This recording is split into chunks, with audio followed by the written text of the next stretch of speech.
the sitting for the 11th Parliament, and quite a lot of issues that were put across.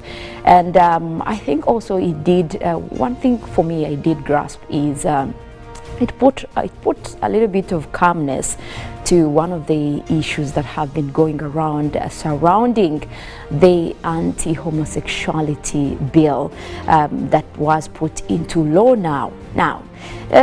He explained a few things, saying that one cannot be prosecuted for just being an anti-homosexual if they keep it to oneself, as long as you're not influencing anyone or forcing anyone to be like you.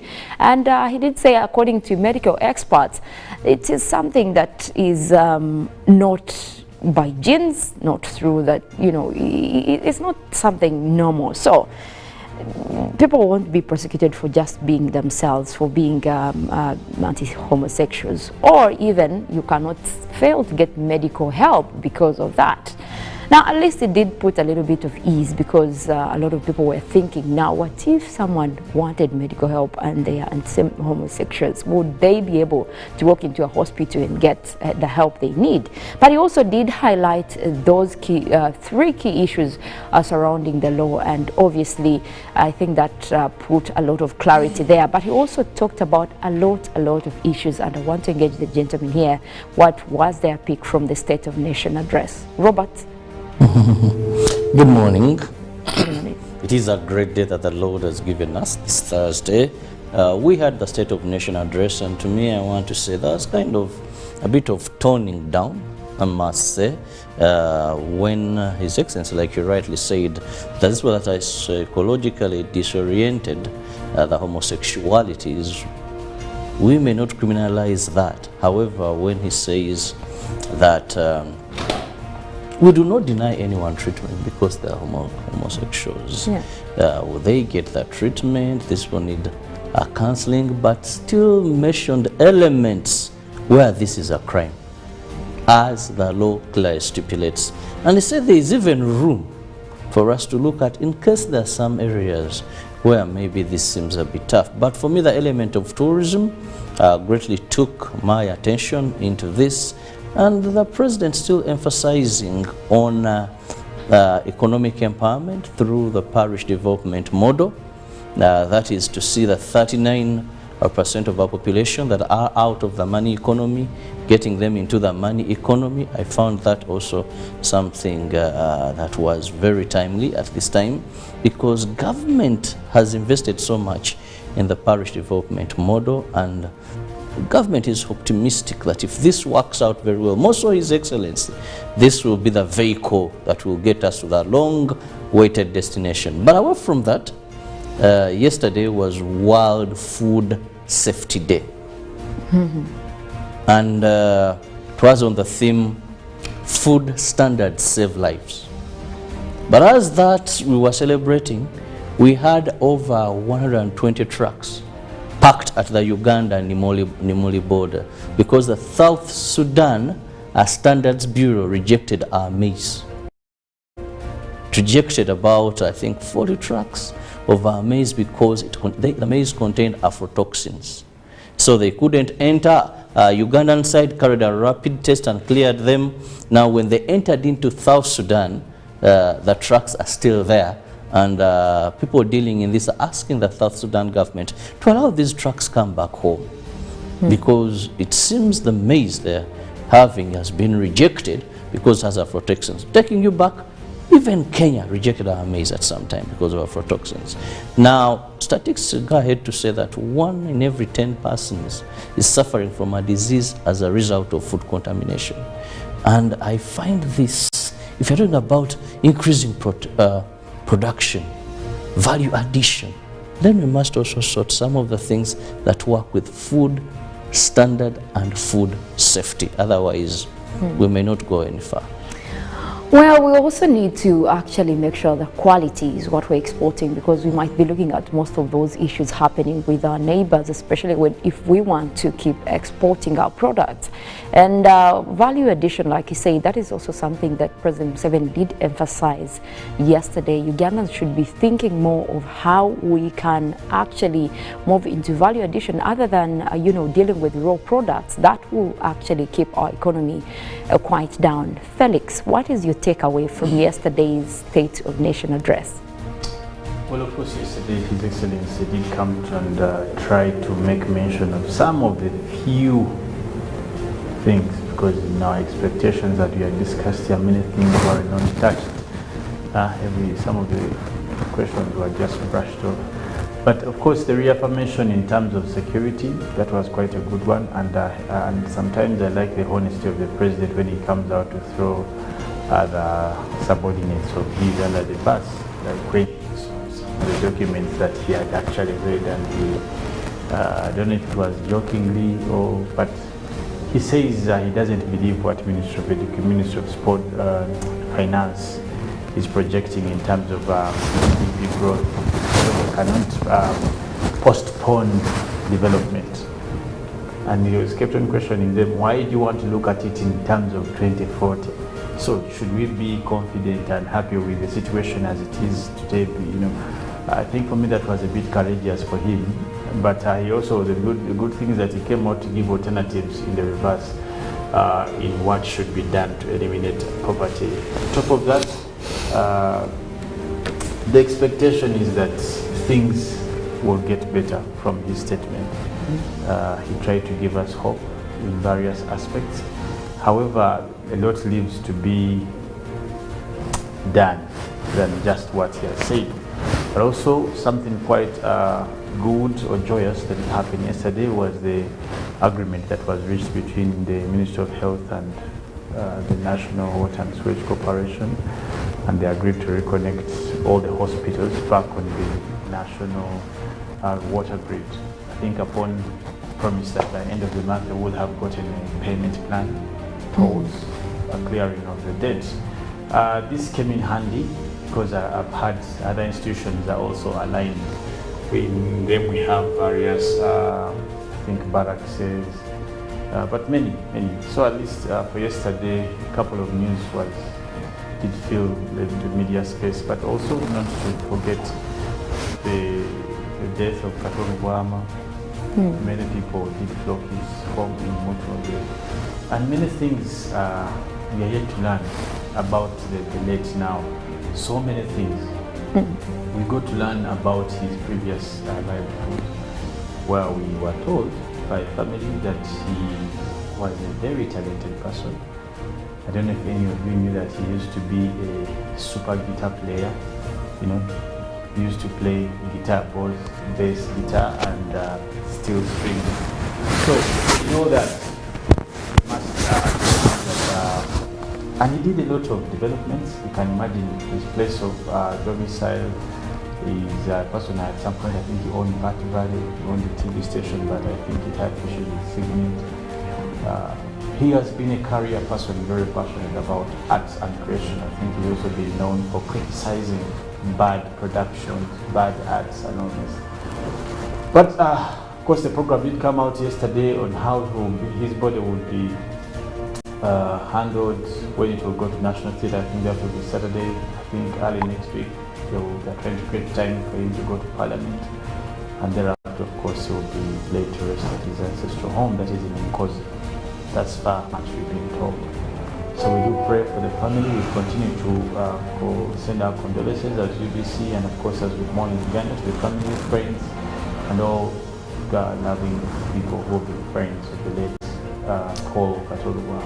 Well, it is quite a sad moment indeed. We are looking at a life of someone who has been very inspirational, who has actually really created a difference when it comes to theater, when it comes to drama, when it comes to acting in this country. And he has been an entrepreneur. He did really engage in starting up a TV station, and even his personality through radio and through music, he has been all round.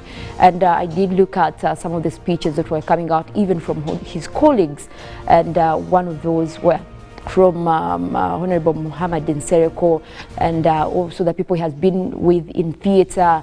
You did look at most of what was coming out is about his inspirational creation when it comes to you know, drama and theatre in this country. It is no wonder they're even planning to actually have his celebrate his life at the National Theatre.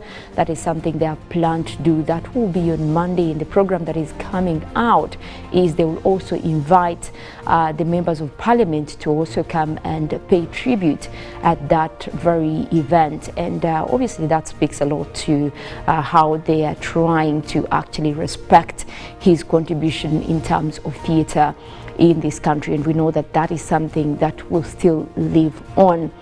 We pray that may his soul rest in eternal peace.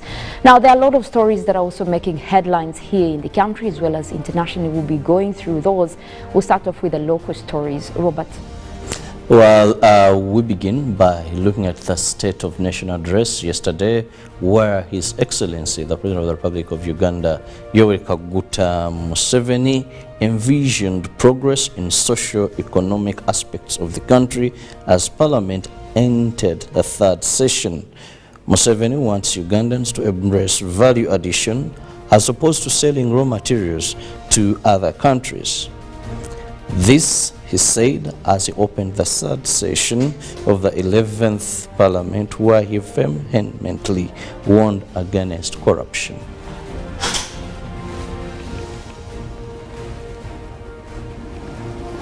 Now, the leader of opposition, section of opposition members of Parliament have need to come out to boycott the State of the Nation address on account of resisting to be subjected to the COVID-19 test, which they say government has continued to spend taxpayers' money on to a tune of about 3 billion every time there's a state function. Now, yet the World Health Organization did come out to declare COVID-19 free. A leader of the opposition and Parliament who directed the opposition MPs to shun the State of the Nation address said money spent on testing for COVID-19 whenever there is a state function is wasteful expenditure to the service providers.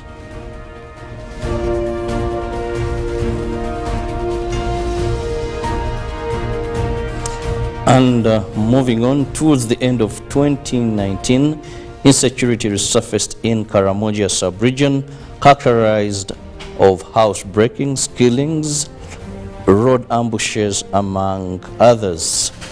It was discovered that the use of illicit waraji, illegal guns, in the hands of locals, spirit of revenge, commercialized raids, and tribal alliances were fueling insecurity.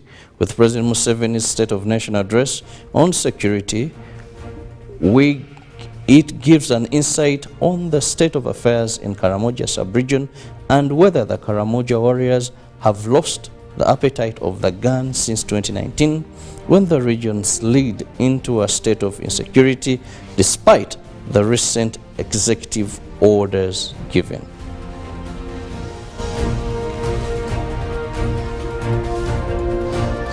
Now, Uganda Road Court did dismiss a case of incitement on violence that is against former FDC president candidate after prosecution failed to produce any single witness to pin him.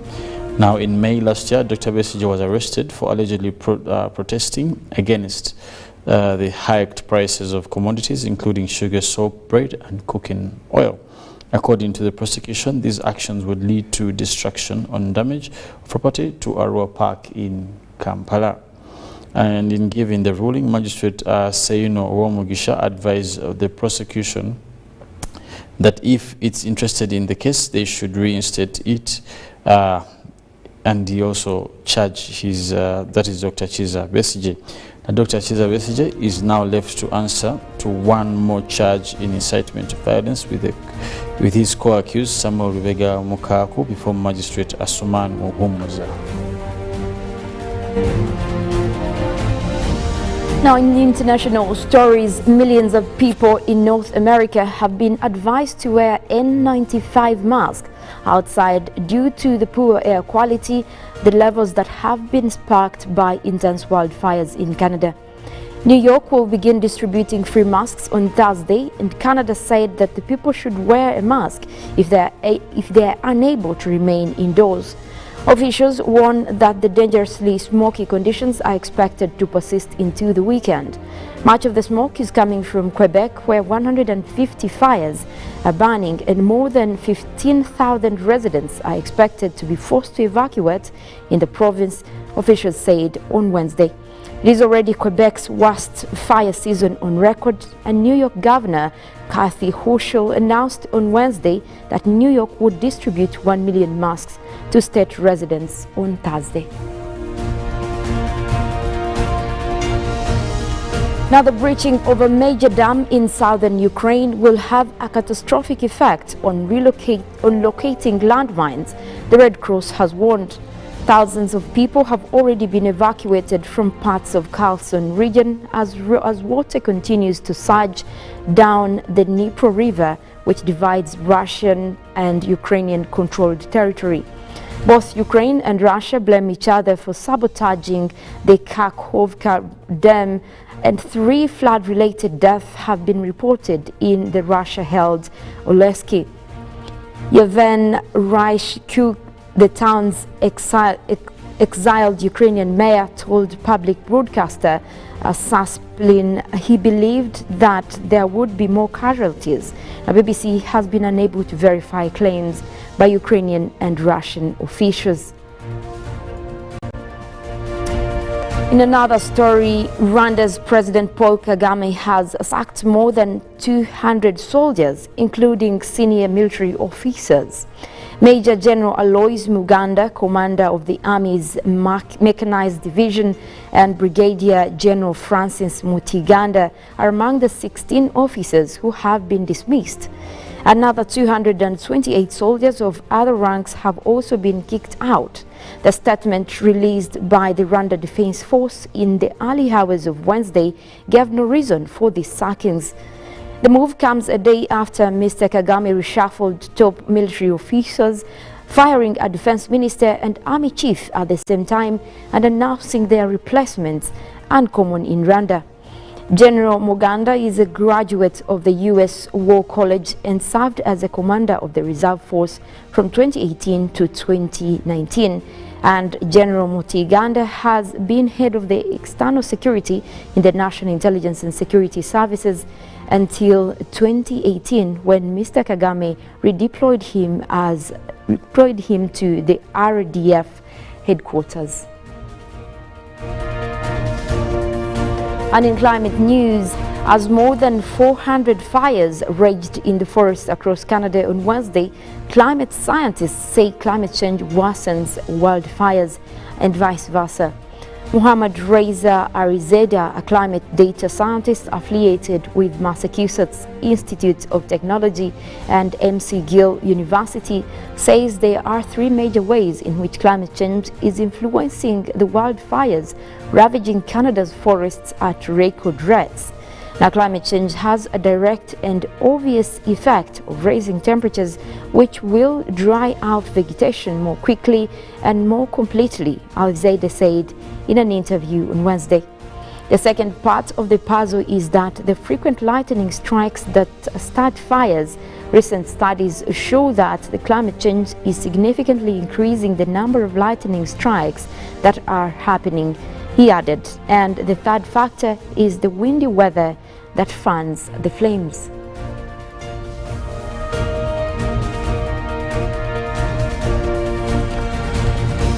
Well, there you have it when it comes to some of the stories coming in locally and also internationally.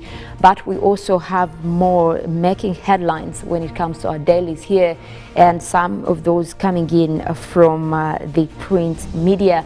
And the major headline right there in the Daily Monitor for today, Museveni U.S. envoy discussed the anti-gay law. They give you details on what that encompasses, and of course facts are in the details as Parliament launches a diplomatic term offense, arguing that the West's uproar and actions over the Anti-Homosexuality Act that he signed into law on May 26th were premised on distortions. Well, a lot more in that story as well, but also more in the Daily Monitor for today. SFC to help KCCA fix potholes.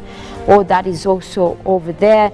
And of course, ministry vehicle used in robbery and rape crimes.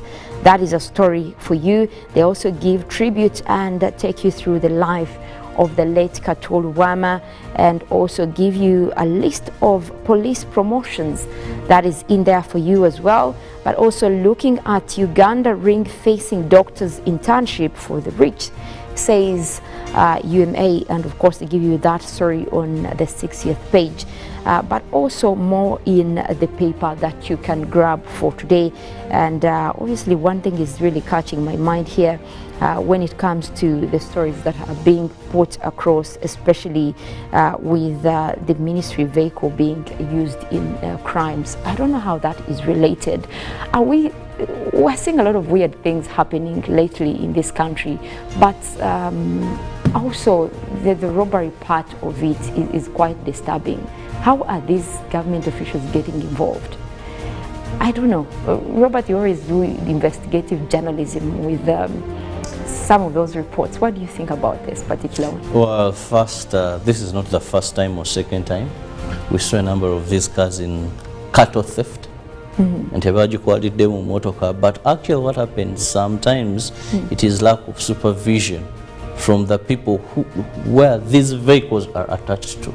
So sometimes it's either they are drivers that engage in criminality, because, for example, it's hard to find a commissioner who was in a robbery. But the way the policy of government vehicles, in that they become person to owner, you know, that's why you find if I have a government car, if we've lost someone to fetch water, they don't have a proper policy, or it is being violated if it is there, on how these government cars should be used. You find a government car taking someone's children back to school. What shouldn't be happening? But also, or picking, we lack a proper, if it's there, then it is being violated. So unless you have a policy or clear regulations that regulate how these cars are used, are handled and are managed, for now it's very easy to involve them in any sort of crime. Yeah, but don't we have also cases where maybe these are stolen, maybe the robbers actually steal these cars before, you know, using them for robberies? At least in my time of journalism, I've not seen a red number plate stolen and used in crime. Every time they have investigated, it is either a gap, but not that someone has stolen them. Well, quite interesting things happening in this country, but also as a person, really, you're working with government. I think there should be a little bit of respect for you to have these vehicles moving around, doing all these sort of works that really you shouldn't be involved in. These are office cars and should actually do official duties and keep to that. So I think that there is a lot of work when it comes to stimulating some of the policies on how some of the things are used. Well, we'll leave it at that. Right now we'll be going into our inspirational song of the day, and of course it is Thursday. We're throwing back, take you through the good old times, and right after that we'll be back with Good Morning Uganda Newsreel, where we get you into a discussion. Be ready to be engaged in that. You can reach us on our Twitter handle, that is at UBC TV Uganda, but also the hashtag is UBCGNU, and of course you can be part of that discussion. For now, we go into the inspirational song of the day. We'll be back. Good morning.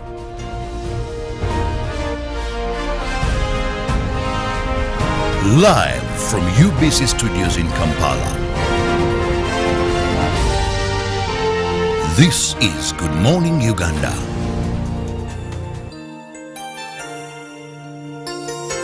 Sometime treating and healing your body because it is 100% natural. Enjoy the drink that has got the tamarind juice in it. Made by Alleluia Reflexology, Healthy Solutions and Nutritional Research Center Limited. Get yourself a bottle of Alleluia from all shops around.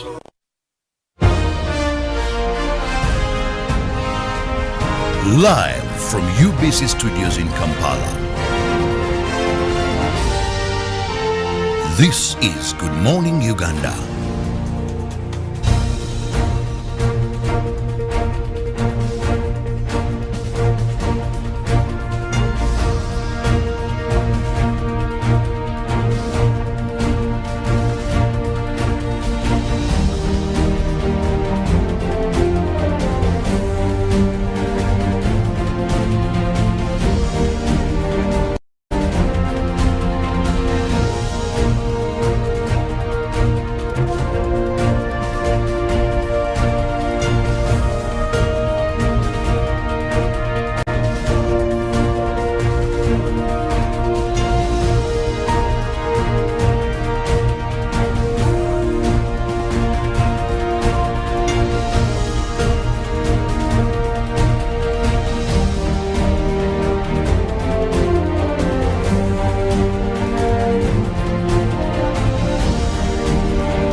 Well, good morning, Uganda. Once again, welcome and thank you for joining us this morning for Good Morning Uganda. And obviously, we do come in every morning to make sure that you can usher you into the day and bringing you some of the latest updates across the country and, of course, topical discussions on what is concerning and, of course, issues political, social and economical. And this is why we actually do it, to make sure that we inspire you. My name is Mollen, Kenyena. I have Felix Nkunda and Robert Nyonyintono Kirabo here with me, and we're ready to take you through the day. Well, yesterday, quite a big one with the State of Nation address that President Yoweri Museveni did give in Parliament yesterday, also opening up the third session of the sitting for the 11th Parliament, and quite a lot of issues that were put across. And I think also it did, one thing for me I did grasp is it put a little bit of calmness to one of the issues that have been going around surrounding the anti-homosexuality bill that was put into law now. He explained a few things, saying that one cannot be prosecuted for just being an anti-homosexual if they keep it to oneself, as long as you're not influencing anyone or forcing anyone to be like you. And he did say, according to medical experts, it is something that is not by genes, not through that, it's not something normal. So people won't be prosecuted for just being themselves, for being anti-homosexuals, or even you cannot fail to get medical help because of that. Now, at least it did put a little bit of ease, because a lot of people were thinking, now, what if someone wanted medical help and they are homosexuals? Would they be able to walk into a hospital and get the help they need? But he also did highlight those three key issues surrounding the law, and obviously, I think that put a lot of clarity there. But he also talked about a lot of issues, and I want to engage the gentleman here. What was their pick from the State of Nation address? Robert? Good morning. It is a great day that the Lord has given us this Thursday. We had the State of Nation address, and to me, I want to say that's kind of a bit of toning down, I must say, when His Excellency, like you rightly said, that's what I psychologically disoriented the homosexualities. We may not criminalize that. However, when he says that check the shopping, man. What's your secret? Haven't you heard of the parish development model PDM? Yes, I did, but I thought it was just a talk. No, Sebatia. It is real. I and a few friends together formed a circle, accessed money from the PDM, invested in a portrait project, and now things are moving. Joko, I thought I was one of your friends. You are. But you left me behind. I didn't leave you in poverty. What you do, just visit your LC2 chairperson and your parish chief and start the process of economic transformation. Just like that. The parish development model is an initiative from the government of Uganda through the Ministry of Local Government, designed to transform all lives of Ugandans for the better. PDM, my parish, my development, my life.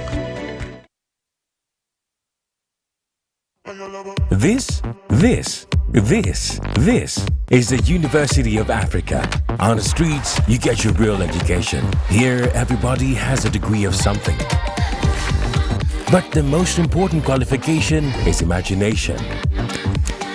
Her reason to imagine is slay.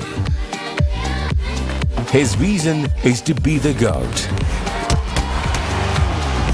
Theirs is to take the beat and make it lit. They want to test edgy until it is fire. Their reason for imagination is to add riz in style. Her reason to imagine is finesse. And hers is to find what's new and bussin'.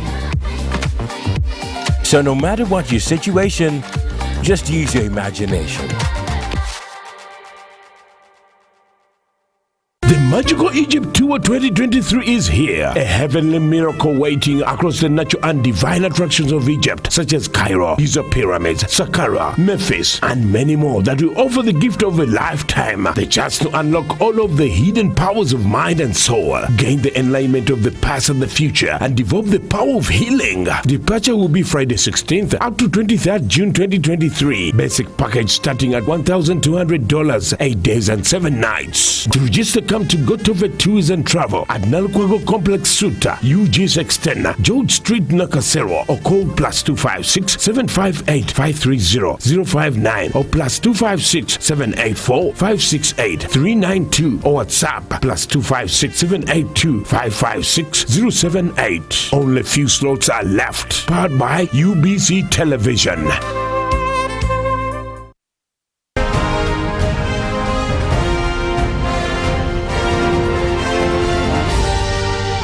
This is Good Morning Uganda.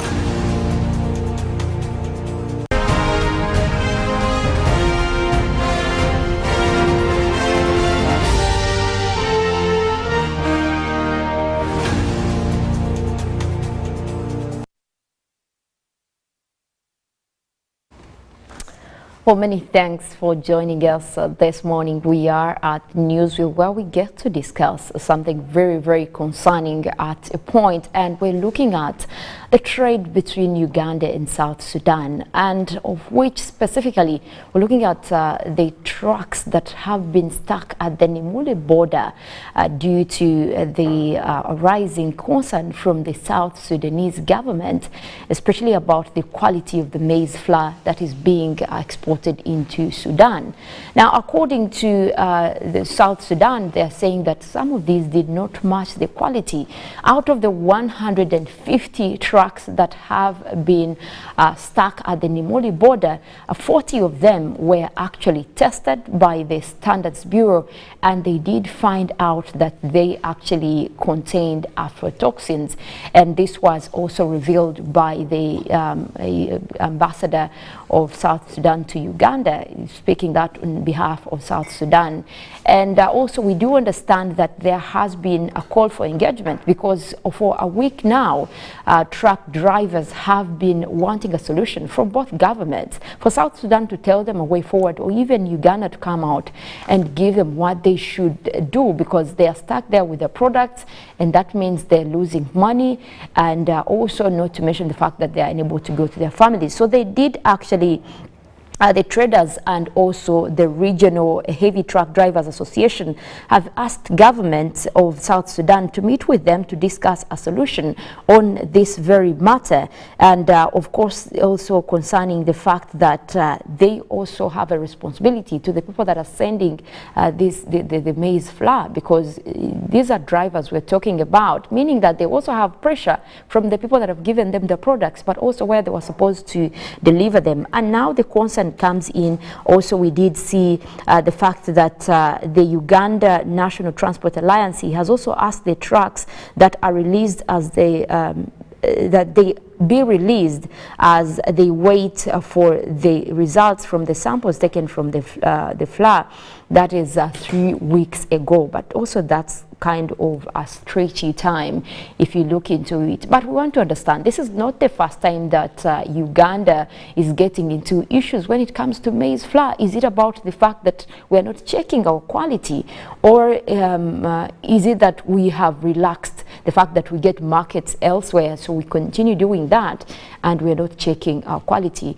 The president yesterday did emphasize on value addition and also quality of agriculture, and that is an issue, because we know that Kenya also had a similar issue with our maize flour, and now we're seeing South Sudan too. So it means that we need to revisit the topic and make sure that we don't lose such a market. Now, Robert, I want to bring you in here. We want to understand how deep this problem goes, especially when it comes to the quality of maize flour. Well, thank you, Mollen, and of course our viewers that are with us right from our 6:30, or those that have just joined. Now, this is a very big problem. Globally, food standards are a very big thing. It's not all about food security, saying that you have food, but then you have to look at how safe is the food you eat. That is why globally we even marked a day known as World Food Safety Day.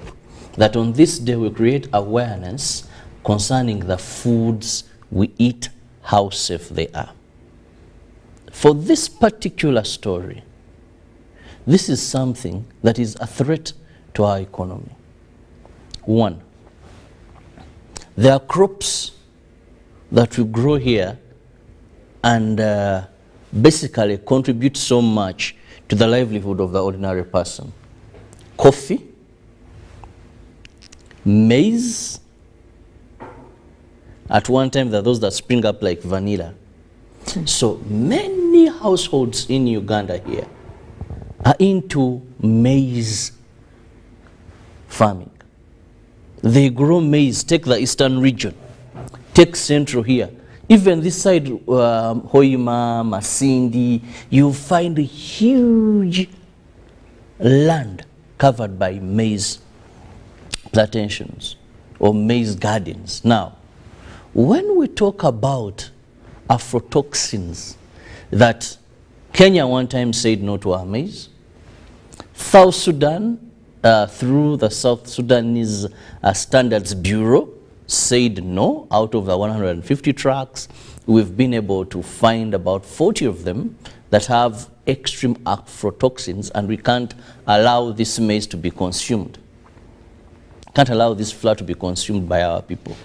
Why am I saying this is a very big threat that we should wake up and see the danger? One, what does it mean to Ugandans, the quality of food we are eating? Many households eat posho in Uganda today. How safe is the posho they are eating? Even before you go to export, safety of what you are consuming. Because according to World Health Organization, 1 in every 10 persons has an illness as a result of eating contaminated food, aflatoxins being one of them. Children below 5 years take about 9% of the global population.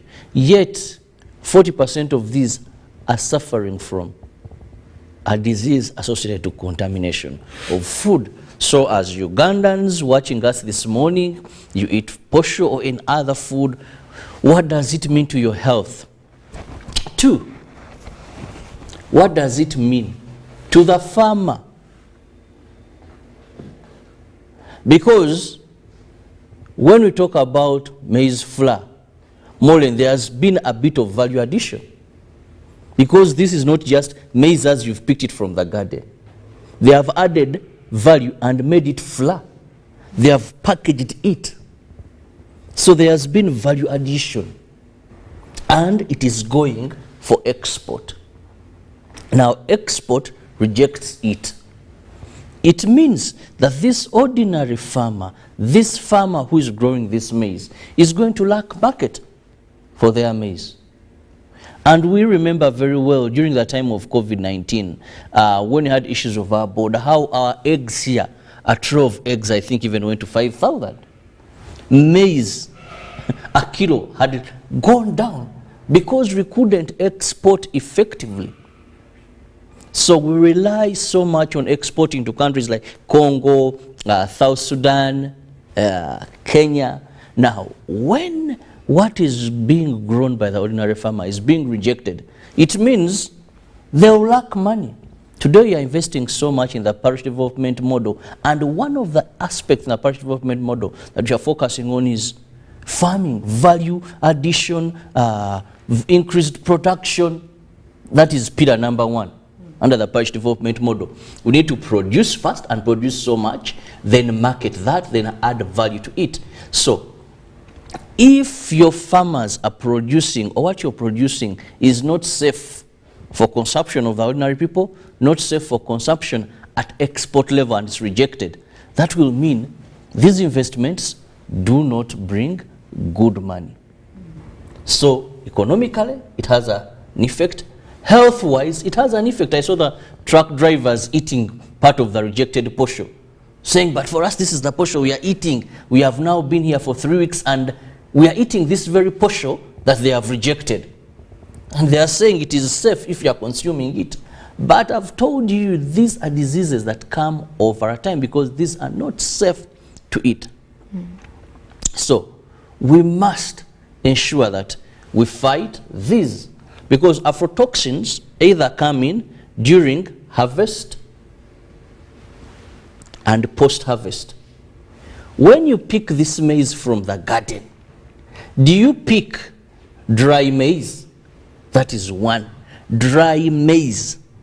Two, when you pick this dry maize, how do you store it? Ugandans, if they are told there is a market here, and we've seen this through office of the Prime Minister sometimes, where the Honorable Prime Minister rejected quality of beans, quality of maize given out.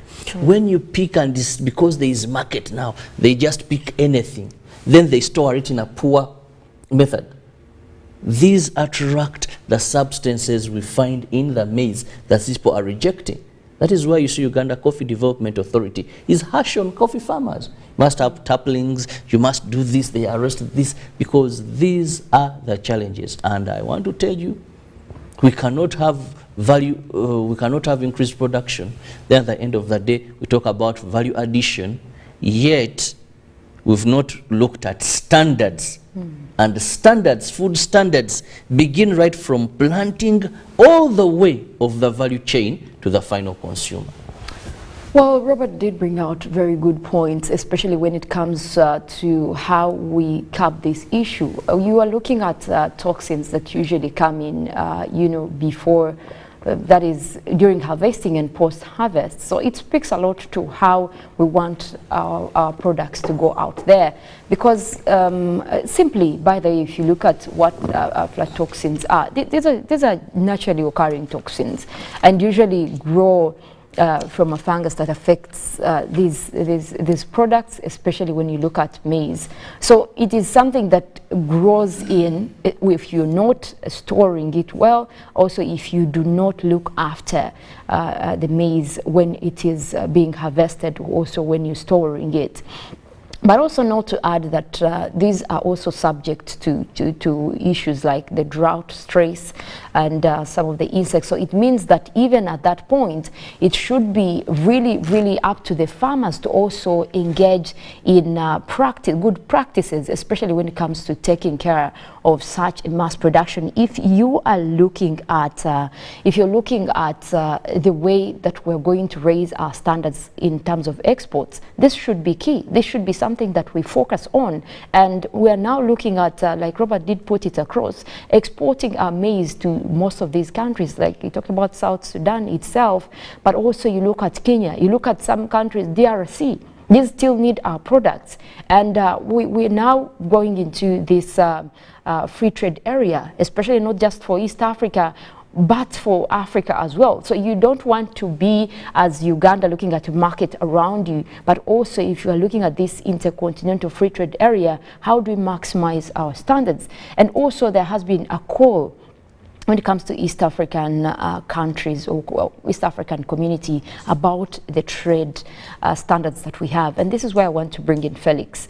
We're looking at most of these constraints that have come regarding our standards, our quality in the products that we export. But also, what does that say about the East African community in terms of trade, but also how countries can individually maximize this kind of standard to make sure that even the farmers are involved in top-level talks when it comes to emphasizing quality, emphasizing standard across not just individual countries, but East Africa as a bloc. Felix, what do you think should be the priorities here as we talk about bilateral contributions in terms of trade? Well, you see, if I may borrow an English ritual, which says that we are at it again, we have been at this roundabout a couple of times, not in unison of flour, we've been there when it comes to milk, just to mention, but a number of many other products, I must say. On a spectrum of the East African community and as a bloc, the big question that in the given alternative to create what we call trading spaces, opening up the markets, what standards were put in place? That should be the question. Now, I also want to make a rejoinder in relation to the same argument that if the presence of an open zone for people to transact is not backed up by relevant standards, it means that the East African community failed on the part where it left what we call trading sovereignty rights with the member states. And that's not helpful. Tell you what, South Sudan as an independent country has its own standard in terms of what it perceives to be right for its population to consume. So does Uganda, so does Kenya, Tanzania, Rwanda, Burundi, and definitely Congo. Does that make sense out of what you want to call the East African community? Because in the absence of a canonical understood standard, it's as good as useless for us to talk about open and free marketing trade zones. If we are to talk about standardization, it cannot be good for Uganda and very bad for Rwanda or Kenya. Yet the argument is about the same block. And this is where the community is failing on matters of policy and implementation. That you may not touch political sovereignty, but you must touch what we call socio-economic sovereignty of states. For you to have a proper sense of the word integration. And this is what we are suffering from. Now, every time we have this, one would say, why is it always Uganda, Kenya, Rwanda, now South Sudan? Actually, if someone loosely says, but you can imagine a young state as South Sudan is able to know what it wants for its population. Isn't that a big question for a country like Uganda? Secondly, just a quick rejoinder on that. One of the things, Felix, that interested me yesterday is when actually people from our side, URA, the standards body, said, but we ran a rapid test concerning this flag on Ugandan side, and it did pass. Now, when these trucks crossed into South Sudan and they ran the test, they found that 40 of these trucks did not meet the standards according to the South Sudan Standards Bureau. And it has gone ahead to say, okay, if you still doubt us, let's send to another party to verify that still the level of aflatoxins in this particular maize is too much for people to consume. So rightly, there is lack of harmonization of standards, that what is safe for Ugandans to consume may be safe for all the people within this region. And I like the call for harmonizing. Yeah, because it would be as good as useless for you to pride in being a member of a bloc that is not empowered to make assistance. Remember when we caught Kenya's fish? You were saying this size of fish for us in Uganda, we don't entertain. Yeah, and Kenya actually did come out to say, no, this is okay for us. So is it also a question of while you add on back that, to what I'm saying, is it a question of standardization? standard? Yes. Yeah. And this is the deception you get. And you see, we feel for some of the people in this country who are lured by excitement. You find people jumping all over East Africa, East Africa, Africa, free East movement Africa. of people, goods and services. But is it really free movement? Have you crossed these borders most recent? I've been to Kenya and Rwanda. It is not free movement, my brother, as the allegations are. Have you been to Nairobi as an employee? Do you know what happens in Kenya for you to get a job as a Ugandan? Actually, most recently, they have been sent back. It is more hard to get a work permit in an East African country than it is to get it probably in Europe. Because in Europe, standards are there. As long as you qualify with ABCD, you'll get the job. But you go to, I can talk about Nairobi because I've been a victim.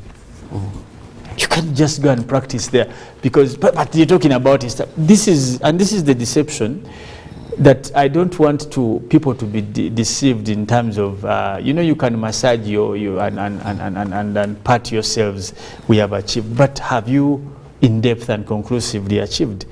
How many times has Ugandan milk been thrown off the shelves in Kenya? How many? But today in Uganda, I don't think there's any people, any other person selling yogurt apart from Kenyans. We have also who buys it? Because they can't afford to put it on the shelves of supermarkets. Where else do you buy yogurt? Let's be honest. Katale Chakatunda yogurt. You find yogurt in the supermarket. That's what I'm saying. But how many products of Ugandans are on the shelves of these supermarkets? Let's be honest. And you're here lauding yourselves into buy Uganda, build Uganda. What is Uganda producing that is being consumed? But also, it actually also adds the fact that even when we have the Ugandan products on the market, we are looking at, again, the preferences for the other products. Because even when you look at the way they're charging them, the ones from Kenya are actually more expensive. So people have this tendency of getting those particular products. And you know, sadly, it relates directly to what we are saying, that this is not a Ugandan problem. And let's not address it as a Ugandan problem. And that's where I go, I will contrary be adjacent to what Robert was saying earlier. This is not just a Ugandan problem. This is a regional and community problem. Now, the only difference why you want to make it look like Uganda is a Ugandan problem is that Uganda is more complacent. For the 12th year, or they say 20th grade, who cares? We are just being used to being complacent, not necessarily that. But there are many things I can tell you on the shelves of shops in this country. You put on a shoe, and after 2 steps, the sole is off. The shoes are not made in Uganda. There's a time we had a big argument about Chinese products here. Do you know that Chinese were manufacturing eggs in Kampala? Manufacturing eggs. I don't know if they, but and we're on the shelves of, we are just complacent. There's a lot of corruption that has eaten these institutions. And those 4 takers you're talking about, they could have not been checked. For you're saying that they checked, we passed, but they could have not been checked because of corruption. Complacent. Yesterday I said something, and I will say it again and again. We have the wrong people in government offices. We don't have patriots in these offices. We don't have the right people. And that's the problem. Is not because Ugandans are, because everyone wants to sell their protein,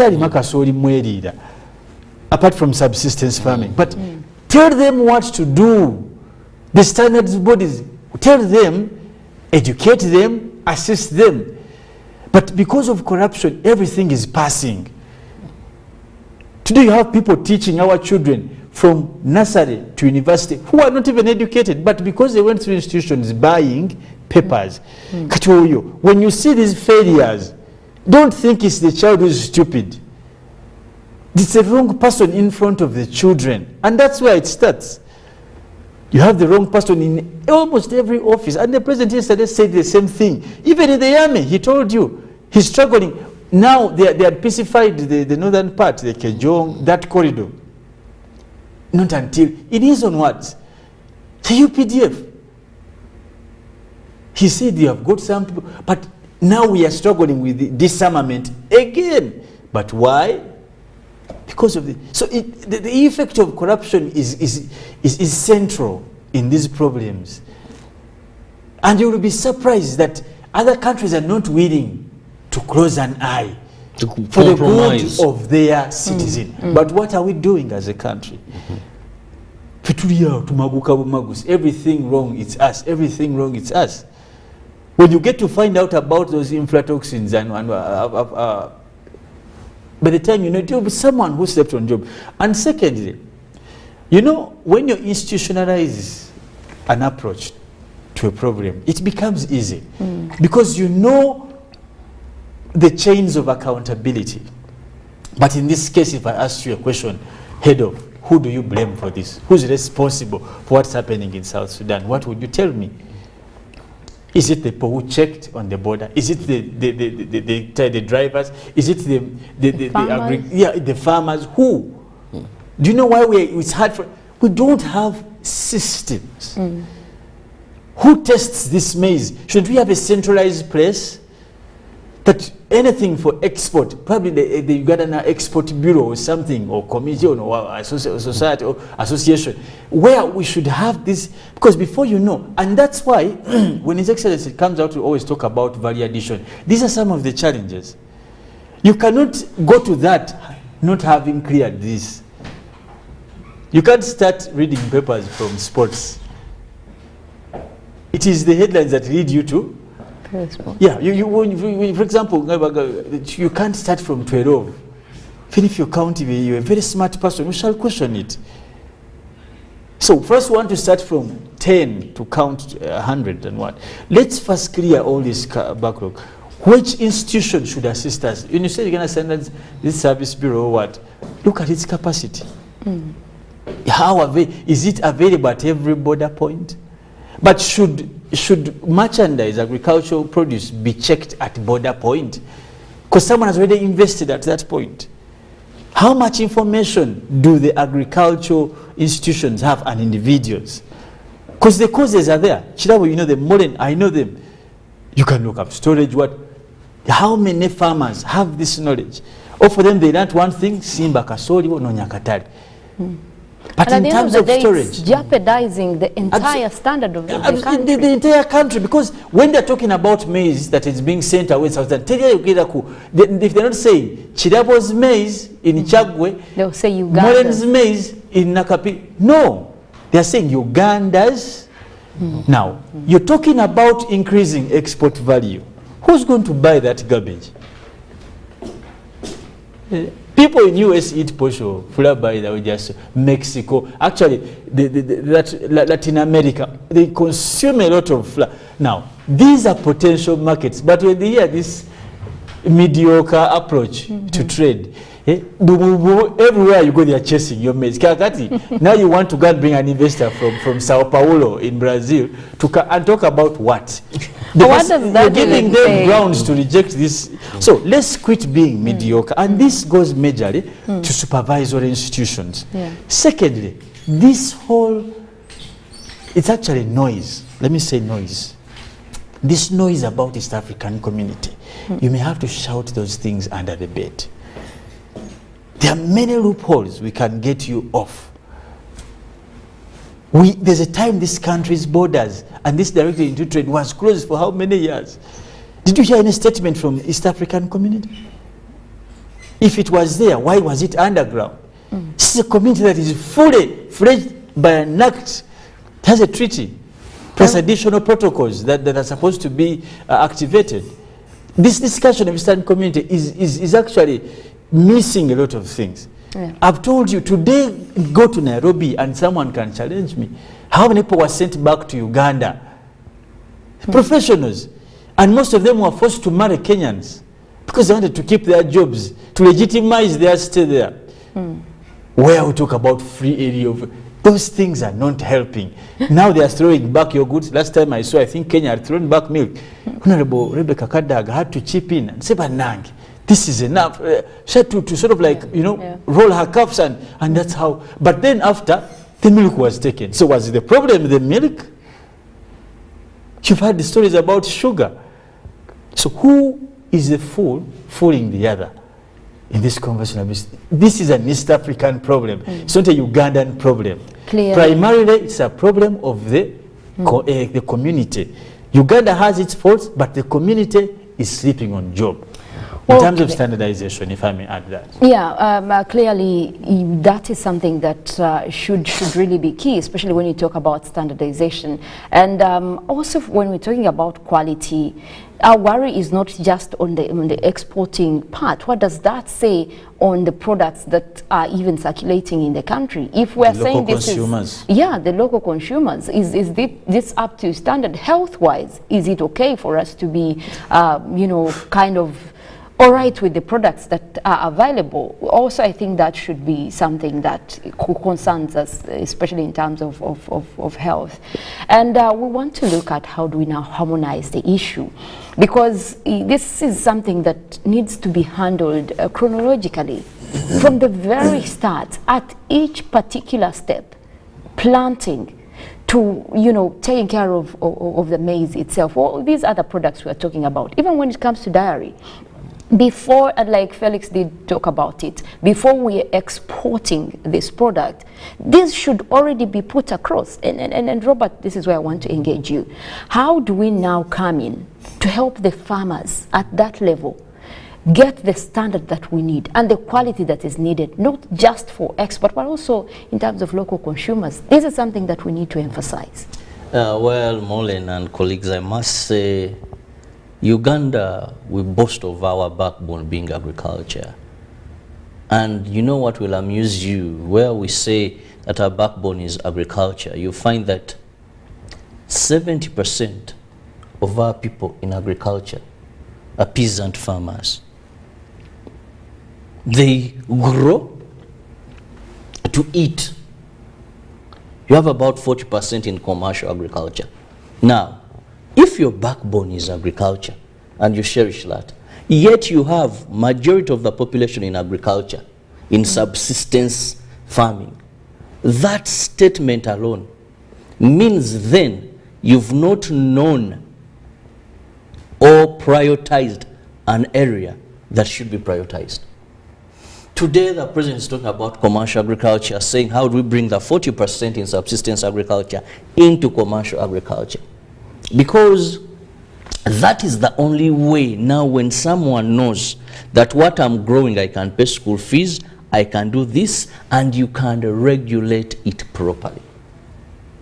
We've not invested so much in agriculture as a country as we should. Actually, there are even international treaties where we committed to give a certain percentage of our budget into agriculture. But this has never been so. Sometimes we exonerate ourselves saying, but you see, agriculture is cross-cutting. When you give money in roads, it has a trickle down to agriculture. When you give money in defense, it has an impact on agriculture because no one will go to the gardens when it is not safe. But that does not speak to the farmer directly. How do we help this farmer? One, we have made our country a dumping site, first and foremost, in a number of avenues regarding standards of what we bring in.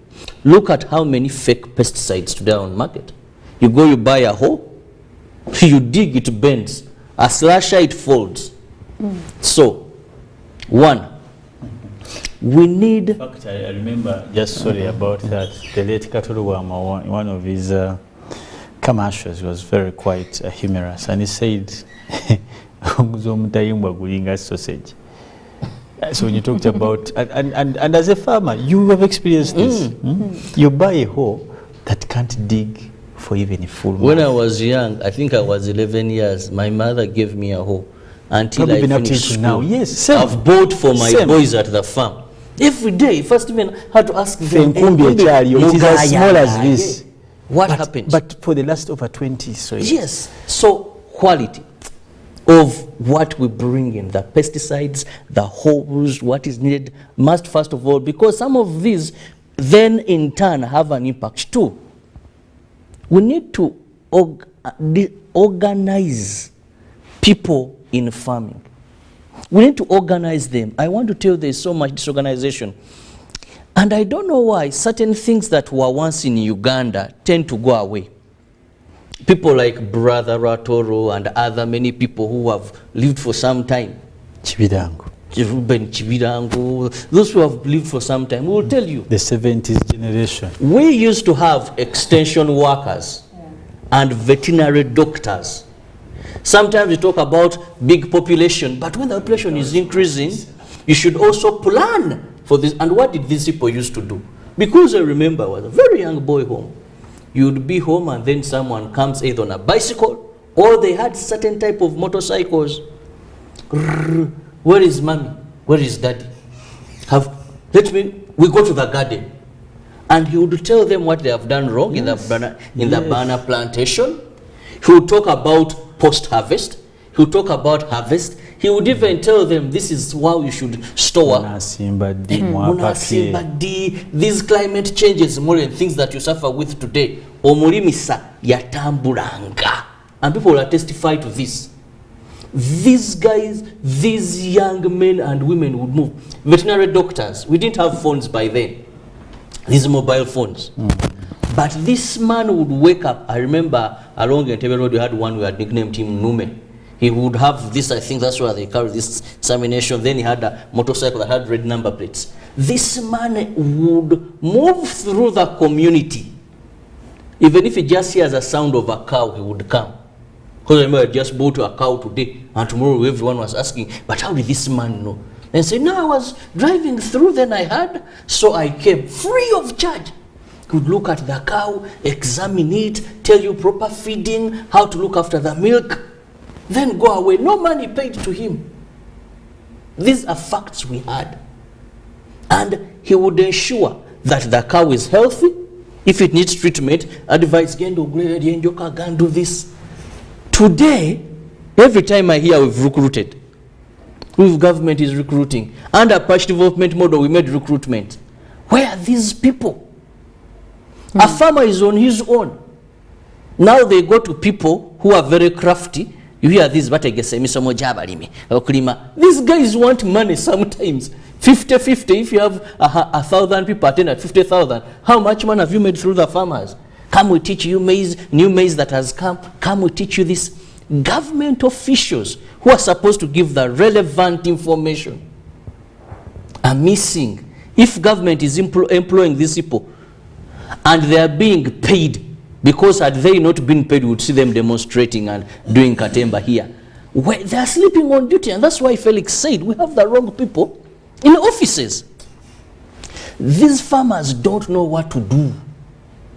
Go to now post-harvest. I want to give you an example. When Uganda Coffee Development Authority noticed that our coffee we cherish was going to face the very thing that our maize has faced in Sudan, Uganda Coffee Development Authority went on the ground. They began even visiting these storage facilities. They even came up with a law that we can't find you drying coffee on the ground. You're arrested. They went to these factories that add value. They put stringent measures on these factories. They empower farmers. Government today gives free coffee seedlings to farmers. It has a body that monitors these farmers. Someone woke up, but still when our coffee was at threat.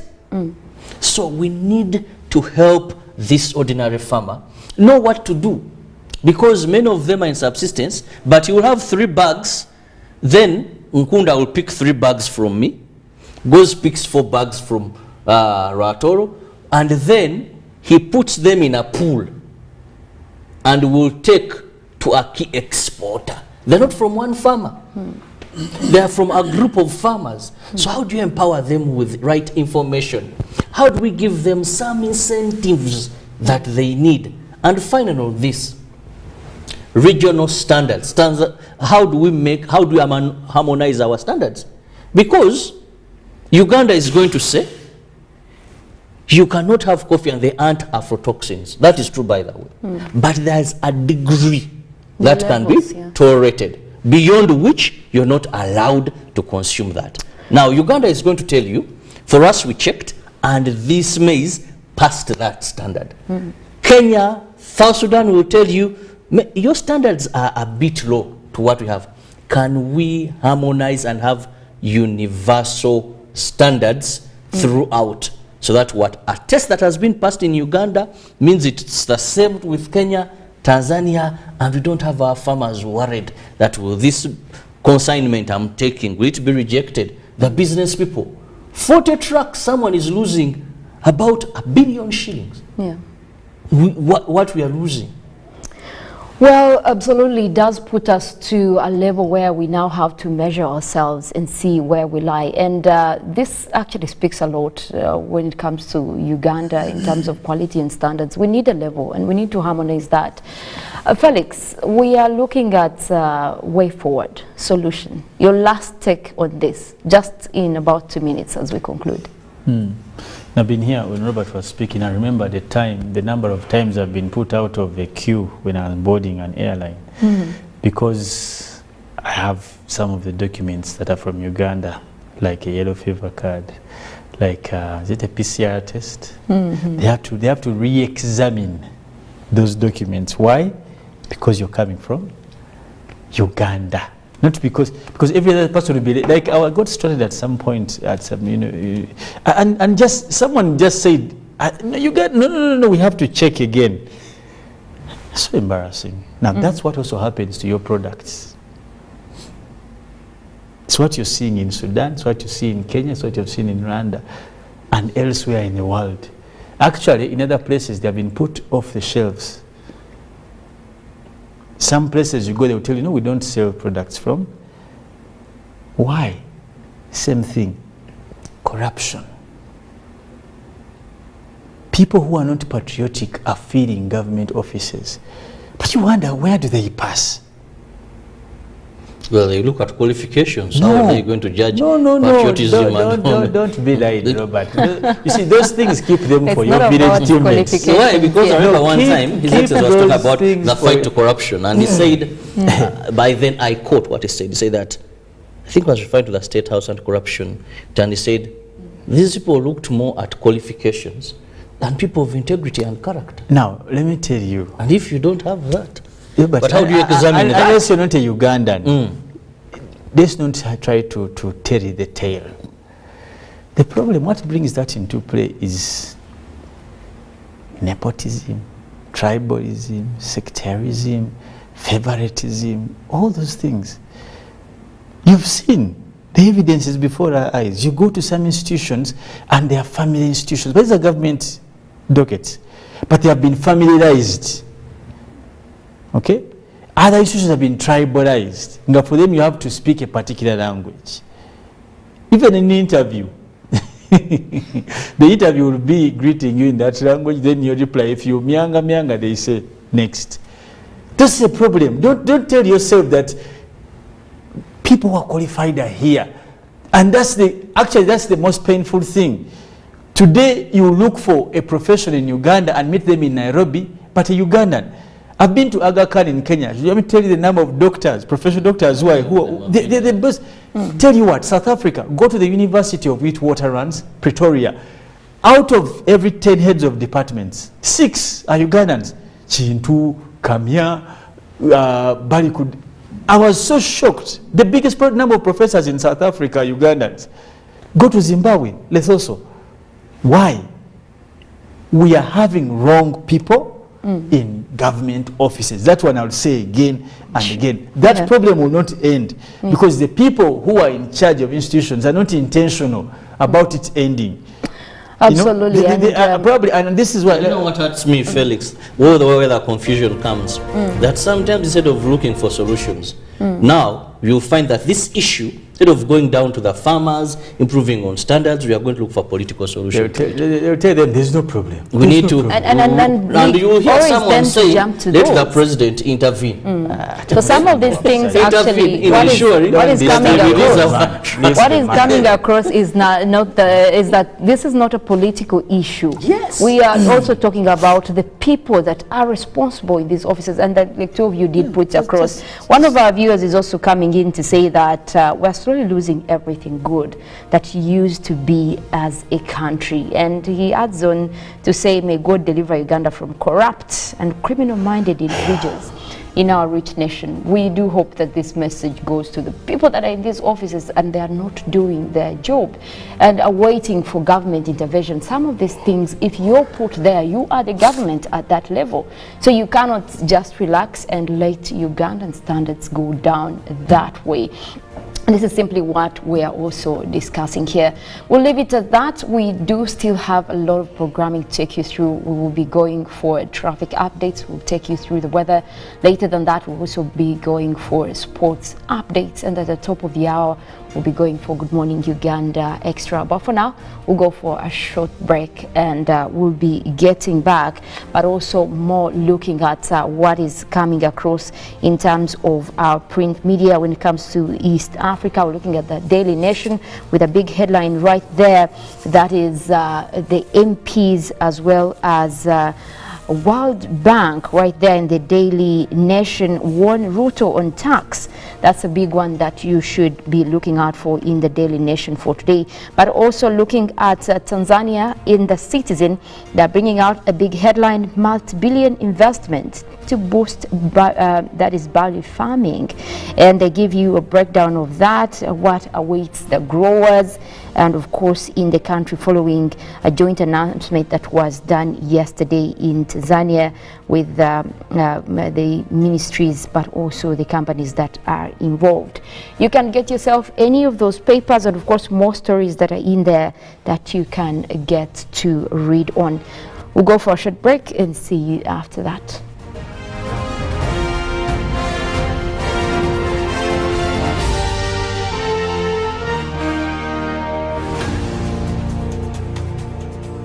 Pick of the day on UBC.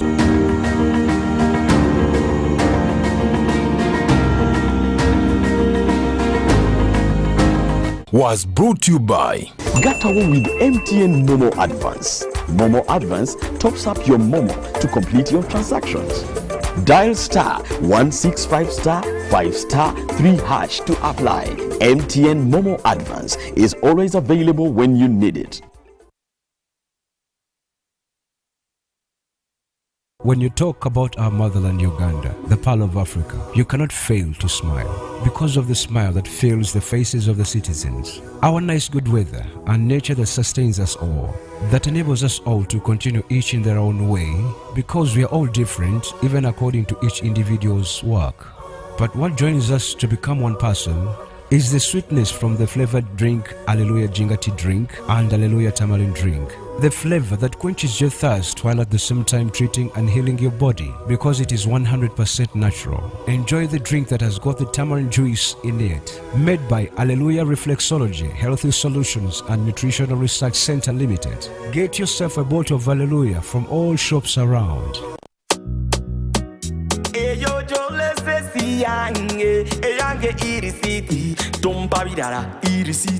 Ojja kumpa irisiti tompa birala irisiti ojja kumpa irisiti tompa birala mpa irisiti yange. That's right, insist on getting your e-receipt. It's your ticket to fantastic prizes including motorbikes, laptops, fridges and a fully paid 6-day safari for 2 in Uganda. Take a picture of your e-receipt, upload it to the URA website or mobile app and you could be the lucky winner. The more receipts you upload, the higher your chances of winning. Terms and conditions apply. More details on our social media channels. Uganda Revenue Authority, developing Uganda together.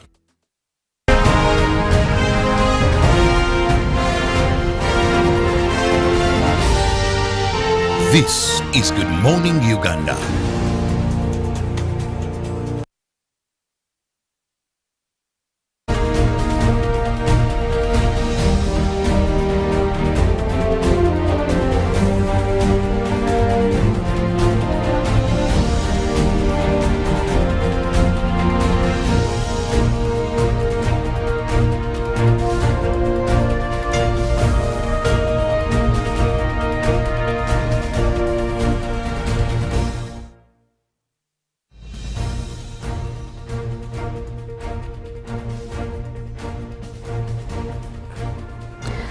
Well, we get to the traffic updates right now. We'll be looking at some of the roads coming in from the areas of Chibuli. We're also looking at Chibuye side in Zambia, Muyenga, and some of those that could actually get you easy in town in terms of traffic.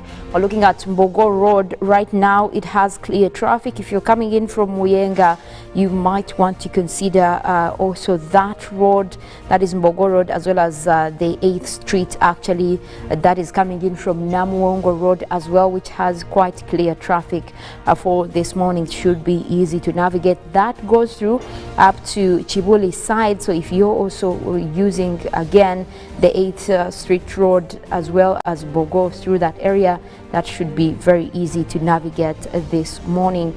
And also for areas of Kabalagala, you look at some of the joining roads as well. coming in from Muyenga Road, that is indicated by the green lines, that means that there is actually clear traffic over there, and that should be easy to navigate. Nsambia Road as well has clear traffic for this morning, and should get you in town quite easily as well. But also, if you look at the connection, if you're using the road that is Kayemba Road coming in from Nsambia through Makindye, that also has clear traffic for this morning, also leading on to Chibuye. That is also having quite clear traffic. But you look at the areas actually around Entebbe Road, Chibuye side, that's where you have a bit of traffic that is starting to build up. But also the upper road, that is the Mobutu Road, it does have quite some intense traffic as you head towards the roundabout in Chibuye. So that is one that you might need to be quite aware of. But also through that, you look at the connection again of Entebbe Road towards Katwe, you do have a bit of traffic, but not intense, so that should be easy to actually also navigate. Just keep in mind that it might slow you down a little bit. But also you look at the upper area coming in from Zambia Road, again joining onto Queensway, you do have a bit of clear traffic over there. You have green lines most especially, meaning that actually there is quite some clear traffic over there. But also if you're coming in again from the upper side, you're looking at joining onto again that is the Kampala Jinja Highway coming in from Makwano Road. You do have a bit of clear traffic over there towards Chibuye, but then again the other side as towards Chibuli area, that's where you have a bit of traffic. Again also that leads into that is the 8th Street again over there, and Access Road, where you have a bit of traffic that is starting to build up over there. So that is one that you should be looking out for, and could actually delay you for a little bit. That does go on to actually join into Ginger Road, where you're looking at a bit of traffic over the junction right there that joins into Useful Road. And again after that, also if you're continuing towards Kampala Road, that is off the Kampala Jinja Highway, you also have a bit of traffic that is starting to build up. Other than that, joining on to Kampala Road looks to have mostly clear traffic, so that should be easy to navigate. Just keep in mind a few distances that do have a bit of traffic, and most of that will be towards mostly the traffic lights. Away from that, we'll also be looking at the weather update for this morning. We'll be tapping in from our satellites and look at what we're expecting for today morning, but also what is going on across the country. We did see a heavy system of showers across the northwestern part of the country. That system is still there, and that is over areas of Arua, Yumbe. We're looking at quite a rainy one over there, and it is actually moving westwards, and that is likely to be dissipating. But at the same time, we're looking at more clouds that are developing in the area. That is the one right there indicated by the orange colors and blue colors right over there. That is the entire area where we had rain starting off. Also parts of Nimule actually, where we did have a few rains over there. Now it's mostly cloudy, but we also still have that rainy system over Arua, and that is likely to continue throughout the morning. We also have cloudy conditions that are developing throughout midwestern Uganda. That stretches all the way up to the eastern area and parts of central Uganda. It takes in the Lake Victoria Basin as well. Kampala right now, we do have mostly a mix of clouds and sunshine. We also did have a few rains developing over the Lake Victoria Basin earlier this morning. Most of that has cleared, but we still have that rainy system in play. So meaning that we could be looking at more rains developing as the morning progresses around this area. That is the central part of the country as well, but also extending towards that is the Choga region. We're also looking at areas of Lira, a patch right there, developing mostly cloudy weather for this morning, meaning that we could also be looking at more of the rainy conditions that are likely to develop over the Choga region. That will extend all the way up to the northern parts, the central northern Uganda, Gulu, Padel. We could be looking at quite some rains coming through mid-morning towards the afternoon, and of course that will take in again the northwestern part of the country, but also across the Elgon region. We're looking at Mbale right there. We still have cloudy weather indicated by the white colors right there on the map, and we're seeing a few blues, meaning that we also have that rainy system right there that could actually be bringing us rains later on as we look at a continuation of the day, and much of that actually will be again crossing over into the afternoon, especially for the southern sector, the Elgon region. We're also looking at parts of central northern Uganda, as well as the Choga region and the northwestern. Also, those are the systems that will be keeping temperatures down. We're also looking at majorly the Lake Victoria Basin. That is why we have Kampala, Wakiso, and Entebbe. Still, we have those rains in the forecast, and that will also keep temperatures down for much of today. That does it for now. We'll be looking at Good Morning Uganda agenda that will come in right after this. My name is Mollen, Kenyena. I want to wish you a wonderful day.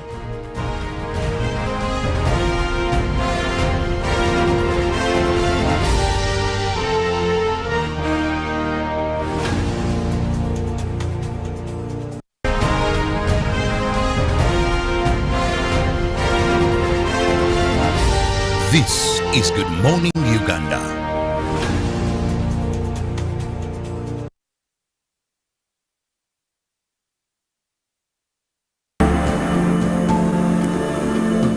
City market lies in 4 acres of land with a population of about 4,000 registered market vendors who are doing business in this facility.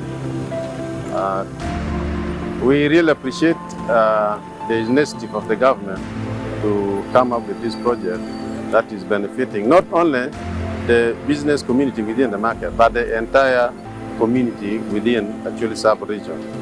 When you look at the market previously, the market used to be not like this one. With the market vendors, they used to sell under papyrus reeds. And we used also to ferry our goods, come and sell them, you take it in the stores or elsewhere. But now, due to this infrastructural development, the vendors now, they are able now to sell, cover your goods, leave it there, and you come and get it the next day when it is safe. The safety of our goods and the convenience of doing business has improved greatly.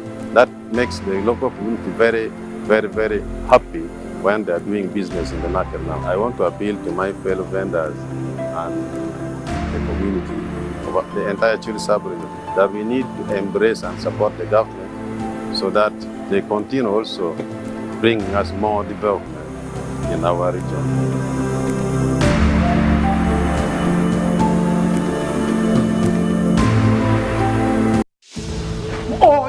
Mwami Musoke, njose nekusanga. Ate chichi. Munange, anti gwamanya kunyinyonyola ebintu by'emisolo bino nembitegeera. Ate chichi leero.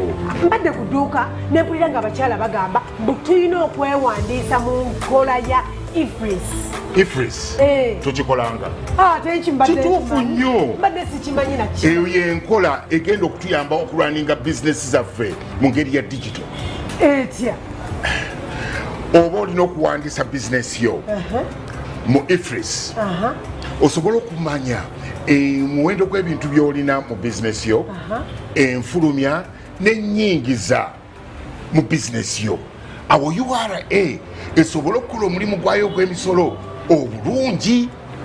Nedda Mwami Musoke kye sitegeera. IFRIS eyingira etya mu bizinesi yange? Kakati enkola ne IFRIS eyingiza bizinesi yo mu sisitemu ya URA kubanga tekyali kya buntu bulamu okugerekera omusolo ogutali mutuufu abateebereza buteebereza. Ekyo kituufu ddala bannange, ekyo kituufu kubanga mazima obadde omusolo gubadde gwapaala bupaazi ng'ogenda n'osasula omusolo gw'otomanyiiko mutwe n'amagulu kwegamba bambi nga tekiriiyo. Olaba kakati ate n'ekirala IFRIS eyamba okukuuma ebiwandiiko bya bizinesi yo kuba biyinza okubulako, biyinza okukwata omuliro, naye kati wano IFRIS biba biri digitalized. Bannange nenkola ntya okwewandiisa? Kyangu nnyo, waludde dda. Okwewandiisa mu nkola ya IFRIS, genda ku kibanja kya URA www.ura.go.ug. Awo olondeko e-invoicing. Awo no ogoberere endagiriro. URA tukulaakulanyize wamu Uganda.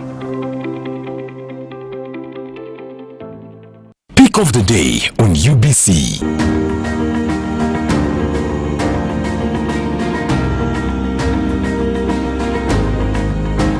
Was brought to you by Gatawo with MTN Momo Advance. Momo Advance tops up your Momo to complete your transactions. Dial star 165 star 5 star 3 hash to apply. MTN Momo Advance is always available when you need it. My name is Abel Bakunda, Deputy RDC Kario District. There are so many success stories and achievements that have been registered in Kario District and cutting across all the sectors and departments. The government interest is to have seed schools in almost every sub-county. And so far, the coverage in Cairo, we are still like at 40%. We are starting, but we are moving at a high speed. Then the Uganda Health Center, it is also a success story in the Department of Health. We are so far also the government is elevating the Manya Health Center for the district hospital. Then in the Department of Production, there are so many successful farmers moving far away from the traditional subsistence farming to the money economy. Our interventions of Myoga and PDM have so far had impacts on ground. Generally, it is good. We are trying, and there are so many success stories that anybody can come and see on ground.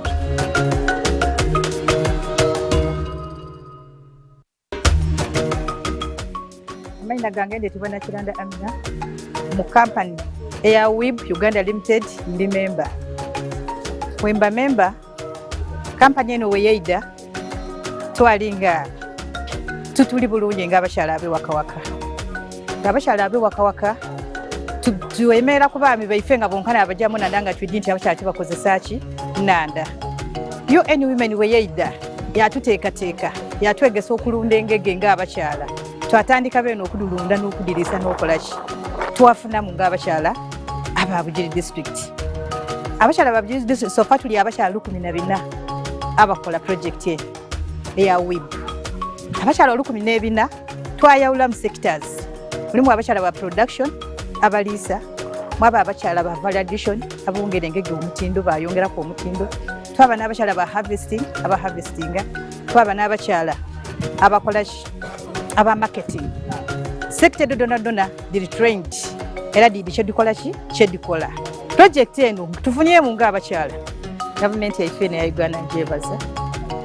Okuja kujanga batulingirira mu ng'abakyala abana Uganda.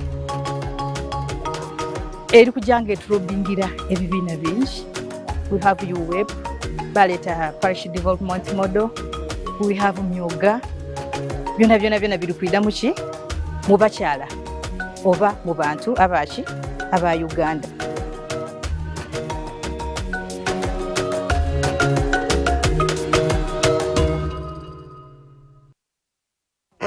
This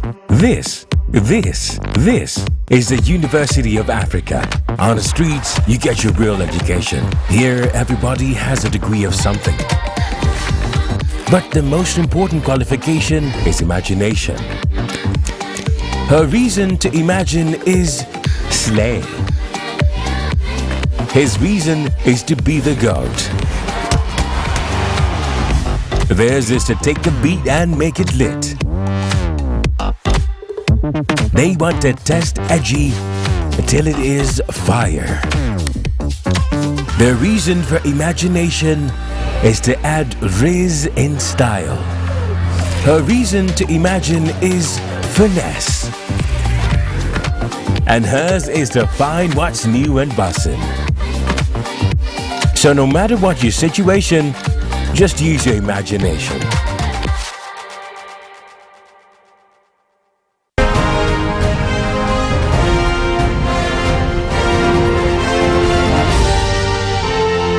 This is Good Morning Uganda.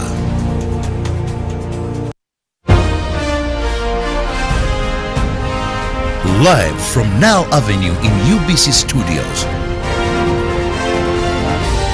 This is Good Morning Uganda.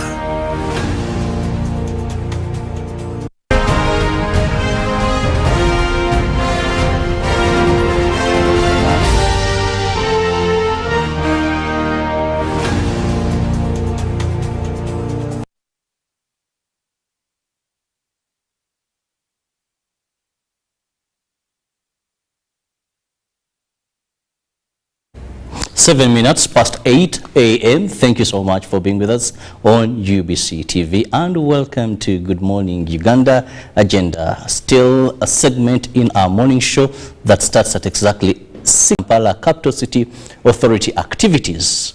We know this is a capital city and there is